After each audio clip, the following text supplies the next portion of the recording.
Hello my dear students, welcome to the Shubh classes. आज हम start करने जा रहे हैं क्लास 10th की एनसीईआरटी बुक की एक्सरसाइज 5.3 क्वेश्चन नंबर 13। ठीक है, हम लोग ने अपनी प्रीवियस वीडियो में क्वेश्चन नंबर 12 तक डिस्कस कर लिया था। अगर आज हम लोग 13 से डिस्कस करेंगे। So let's start question number 13। Find the sum of first 15 multiples of 8।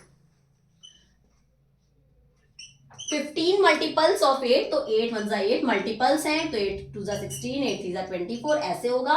और टोटल 15 मल्टीपल्स हैं, तो n की वैल्यू हो जाएगी 15। ठीक है, हमें इसका क्या फाइंड आउट करना है? सम। सब कुछ गिवन है, केवल फॉर्मूले में पुट करके वैल्यू फाइंड आउट करनी है। ठीक है, तो S15 टर्म्स का सम निकालना है, तो S15 n upon 2 2a plus n minus 1 d। Okay, n की जगह क्या रखेंगे? 15 अपॉन 2 a की वैल्यू है 8 प्लस 15 माइनस 1, d की वैल्यू क्या हो जाएगी? 16 माइनस 8, क्या होगा? 8, क्योंकि 8 का मल्टीपल्स है तो d की वैल्यू वैसे भी 8 ही होगी। इसको सॉल्व कर लें। 15 अपॉन 2 8 जा 16 प्लस 15 में से बन गया 14 एंड 14 8 जा 96। ठीक है,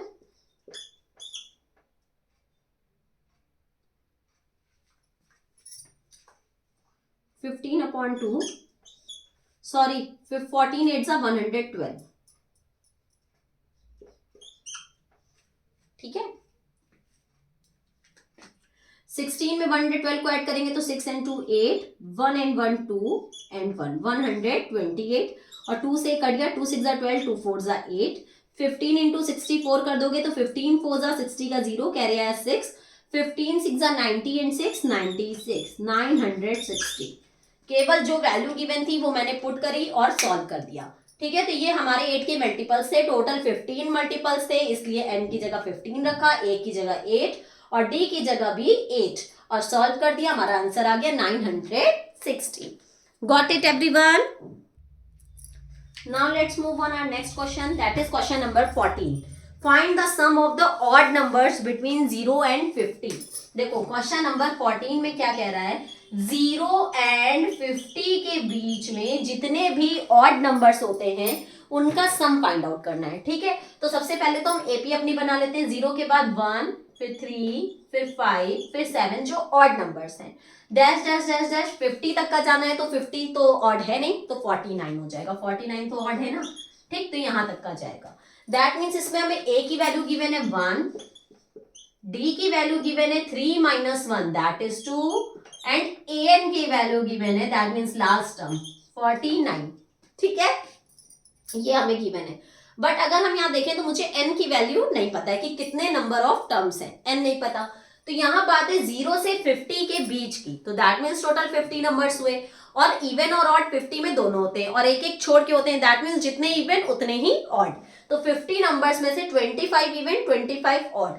यहाँ ऑड की बात हो रही है तो n की वैल्यू क्या हो जाएगी? 25। ओके, अब हम लोग सॉल्व करेंगे। s की वैल्यू जब सम निकालना है तो n upon 2 2a plus n minus 1 d।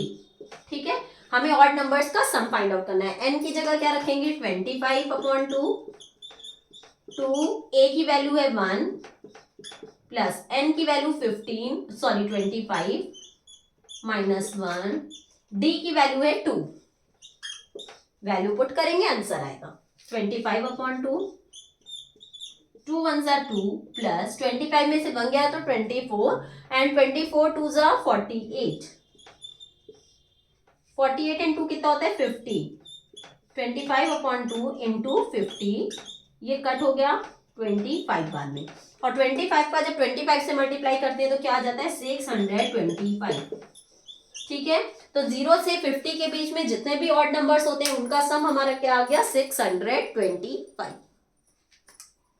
Now let's move on our next question, that is question number 15.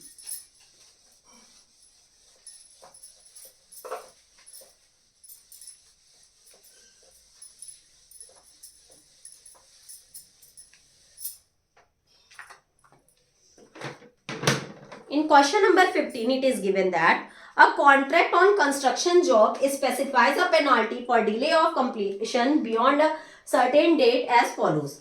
200 for the first day, that means यहाँ एपी हमें गिवन है क्वेश्चन नंबर 15 में 200 for the first day, 250 for the second day, 300 for the third day and so on, and the penalty for each succeeding day being 50 more than the preceding day. सीधी सी बात है, कह रहा है कि हर एक दिन 50 ज्यादा होगी अपने पहले से, तो 50 ज्यादा हो रहा है, ठीक है।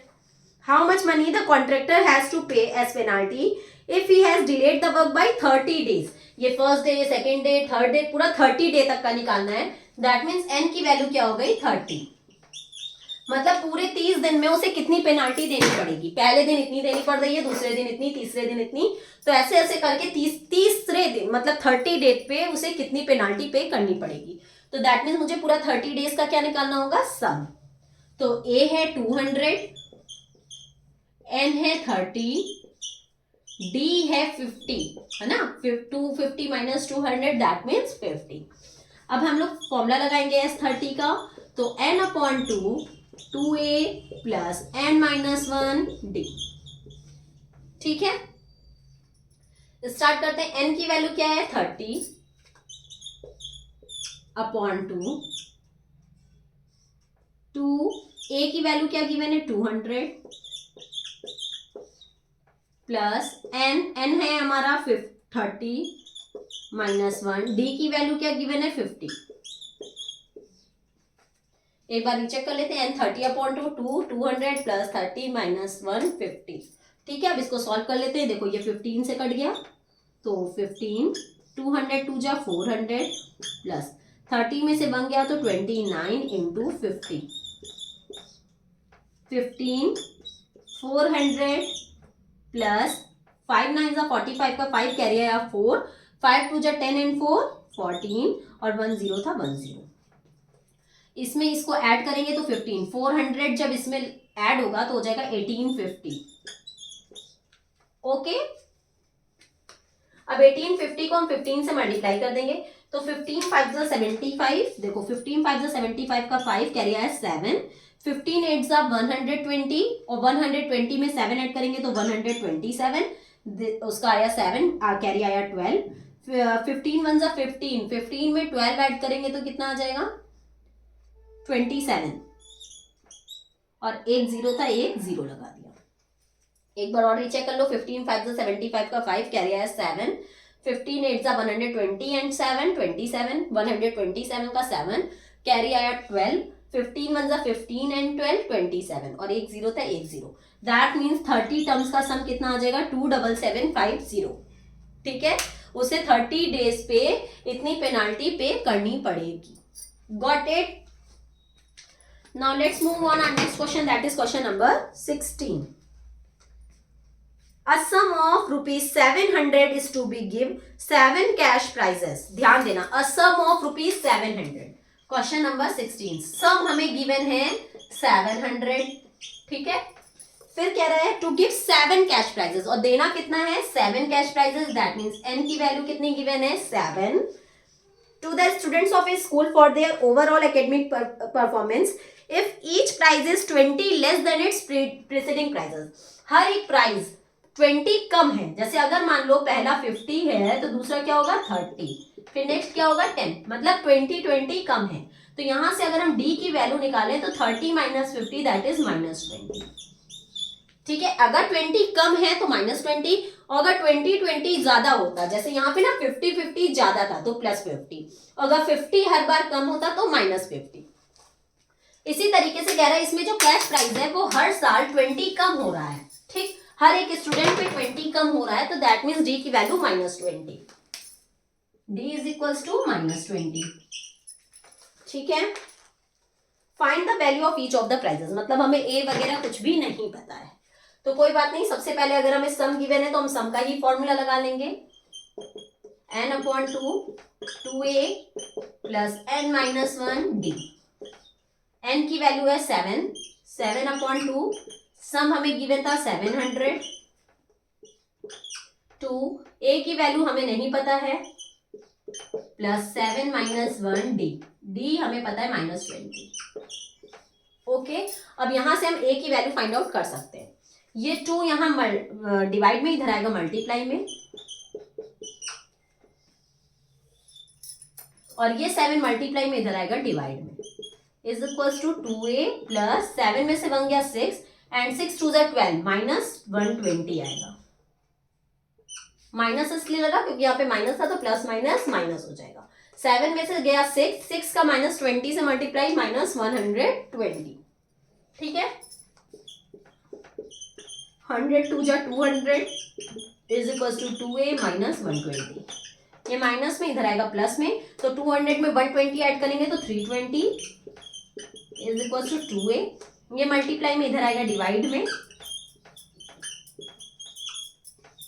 2 1 2 2 6 12 एंड 0। a की वैल्यू क्या आ गई 160।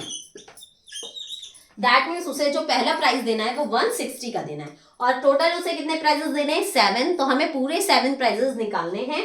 तो अगर पहला प्राइस है 160 का तो इसमें 20 कम करते चलो, फिर हो जाएगा 140 का, फिर हो जाएगा 120, फिर 100, फिर 80, फिर 60, कितने हो गए 1 2 3 4 5 6 एंड 7 40। ठीक है, ये आपका बन गया पूरे 7 कैश प्राइजेस। अगर आप इसे रीचेक करना चाहो तो इसको ऐड करके देख सकते हो कि 700 आ रहा है या नहीं।